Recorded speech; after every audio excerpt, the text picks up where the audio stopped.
एक सुपरहिट जोडी मला हवी आहे. पण त्याआधी आपण पाहणार आहोत आपला पुढचा परफॉर्मन्स. तेव्हा आता जोरदार टाळ्यांनी स्वागत करूया आपल्या पुढच्या जोडीचं, आणि ती आहे मृण्मयी देशपांडे आणि मयुरेश प्रेम. ऍक्शन.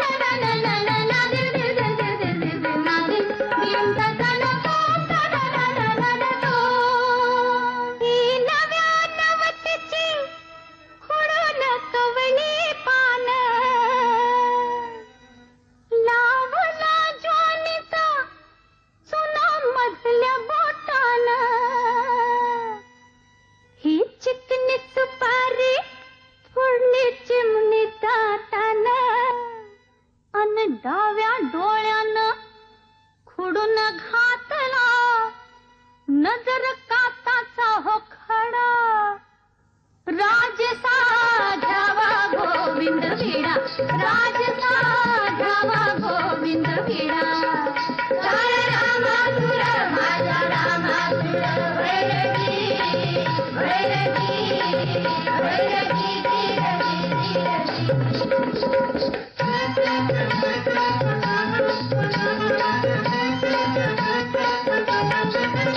विडा घेऊन अलगद हाती विडा घेऊन अलगद हाती हात अदबिन केला पुढती हात अदबिन केला पुढती हिरवा सालो हिरवी चोळी भरला हिरवा तुरा राजसा घ्यावा गोविंद विडा राजसा घ्यावा गोविंद विडा रामासुर माझा रामासुर वैरगी वैरगी वैरगी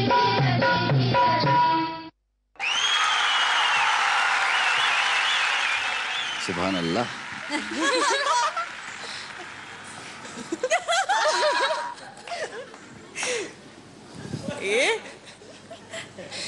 क्या खूबसूरती, क्या अदा. हो हो हो हो. मयुरेश, बघितलंस? कोण आहे तुमच्यामध्ये नेमकं मयुरेश? मी. काय म्हणतोस? काय म्हणतेस? काय म्हणता? क्या बात है, ब्युटिफुल. सर, पण मला एक प्रश्न विचारायचा आहे. म्हणजे माझ्या मनात खरंच ही शंका निर्माण झालेली आहे की आपली अशी प्रथा आहे की स्पर्धकांनी इथे परफॉर्मन्स सादर केला नाही तर एलिमिनेट होतात, आणि आज इथे कोरिओग्राफर सगळे समोर बसलेले असणं आवश्यक आहे, आणि यांची कोरिओग्राफर समोर नाही आहे. तर काय आहे, म्हणजे ह्या बाबतीतला नियम काय आहे?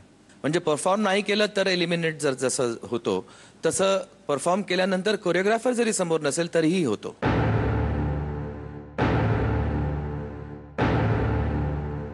Rule is a rule after all. पण त्यांचे कोरिओग्राफर आज इथे आलेले नाही आहेत. काय कारण काय होतं? तिची आधीची एक कमिटमेंट होती, तर पण त्यांना रूल माहिती नाहीये. हा नाही, म्हणजे तिला माहिती नाहीये. पण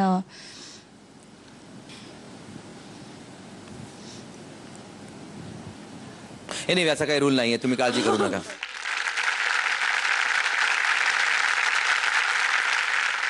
मयुरेश, तुमचं कौतुक मला करायचंय, कारण तो प्रत्येक बीट तुम्ही इतका सुंदररित्याने पार पाडला तिथे. म्हणजे मला अजिबात वाटलं नाही की मी मयुरेश ह्या एका मुलाला पाहते. तुमची ती अदा, तुमचे ती नजर, ती नजाकत, सगळं इतकं मस्त होतं. आणि Mrunmayi, hats off to you यार. कसली क्यूट तू परफॉर्म केलायस माहितीये का. खूप सही, खूप धमाल आणि खूप मजा आली, आणि सुपर्ब लावणी प्रेझेंट केली तुम्ही दोघांनी. Thank you so much. Thank you thank you. अतिशय देखणा आणि सुंदर परफॉर्मन्स दिलात तुम्ही. Thank you sir. ही जी लावणी होती ही अदाकारीची लावणी होती, आणि ती अदाकारी तुम्ही दोघींनी अतिशय ऍप्ट आमच्या समोर आणलीत. असं एक कलावंत म्हणून मला तुम्हाला सांगायचं आहे. Thank you sir. थँक्यू. पण मला आज मयुरेशची नजाकत तुमच्या इतकीच सुंदर वाटली. जोडीचा मामला कसा असावा तर तो असा असावा असं मला वाटतं. Thank you sir. तुमच्या गुरूंचं कौतुक. पर्टिक्युलरली सगळ्या मुवमेंट्सना तुम्ही आत्मसात करून जे प्रस्तुत केलं, जे प्रेझेंट केलं, त्याच्यामध्ये सर्वात आवडलेली गोष्ट म्हणजे synchro. I really I am very very happy. And